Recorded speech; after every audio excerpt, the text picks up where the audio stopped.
Hi all, ഏഴാമത്തെ chapter ആയിട്ടുള്ള energy management എന്ന് പറഞ്ഞ ചാപ്റ്ററിലെ ഏറ്റവും പ്രധാനപ്പെട്ട പോയിന്റുകൾ ഏതൊക്കെയാണെന്ന് നോക്കിയാലോ നമുക്ക്. റെഡി? യെസ്. അപ്പോൾ അതിൽ ഏറ്റവും ആദ്യം നോക്കേണ്ടതാണ് ഫ്യൂവൽസ്. എന്താണ് ഫ്യൂവൽസ്? ഇന്ധനങ്ങൾ എന്താണെന്ന് നോക്കിയിട്ടുണ്ടാവണം. അവിടെ കമ്പസ്റ്റൻ, കംപ്ലീറ്റ് കമ്പസ്റ്റനും അതിൻ്റെ പ്രത്യേകതകളും നോക്കിയിട്ടുണ്ടാവണം. പാർഷ്യൽ കമ്പസ്റ്റനും അതിൻ്റെ ഡ്രോബാക്സും നോക്കിയിട്ടുണ്ടാവണം. ഭയങ്കര ഇമ്പോർട്ടൻ്റ് ആണ്. മിക്കവാറും പരീക്ഷയ്ക്ക് ചോദിക്കുന്ന ചോദ്യമാണത്. പിന്നെ ഫോസിൽ ഫ്യൂവൽസ്, ഫോസിൽ ഫ്യൂവൽസിൻ്റെ എക്സാമ്പിൾസ് നോക്കിയിട്ടുണ്ടാവണം. എന്താണ് ഫോസിൽ ഫ്യൂവൽസ് എന്നും ഡയറക്റ്റായിട്ട് ചോദിക്കാറുണ്ട്.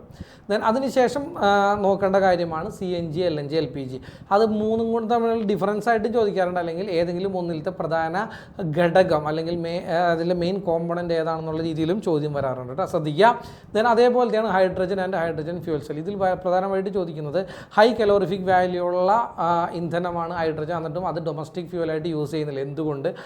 അതാണ് സ്ഥിരമായിട്ട് ചോദിക്കുന്ന ചോദ്യം. അപ്പോൾ അതെന്തായാലും നോക്കിയിട്ട് വേണം പോകാൻ. ദെൻ സോളാർ പാനൽ, എന്താണ് സോളാർ പാനൽ എന്ന് ചോദിക്കാറുണ്ട്. അതിൽ നടക്കുന്ന എനർജി കൺവേർഷൻ വളരെ ഇമ്പോർട്ടൻ്റ് ആണ്.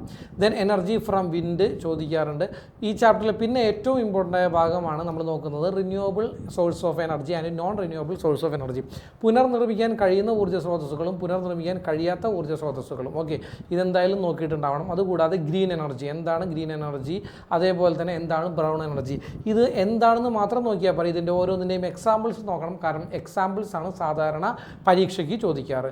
Then energy crisis. മക്കളെ, നാല് മാർക്കിൻ്റെ ചോദ്യങ്ങളിൽ വരാനുള്ള ചോദ്യമാണ് ഈ energy crisis. So energy crisis എന്ന് പറയുമ്പോൾ എന്താണ് എനർജി ക്രൈസിസ് എന്നും അതിൻ്റെ റീസൺ എന്താണെന്നും അതിൻ്റെ റെമഡീസ് എന്താണെന്നും കൂടെ പഠിച്ചിട്ടുണ്ടാകണം. ഇത് വലിയ ഒരു 4 മാർക്കിൻ്റെ ചോദ്യമായിട്ട് വരുന്നൊരു ചോദ്യമാണ്. അപ്പോൾ ഇത്രയും കാര്യങ്ങൾ നല്ല ഭംഗിയായിട്ട് പഠിച്ച് പരീക്ഷിക്കൂ.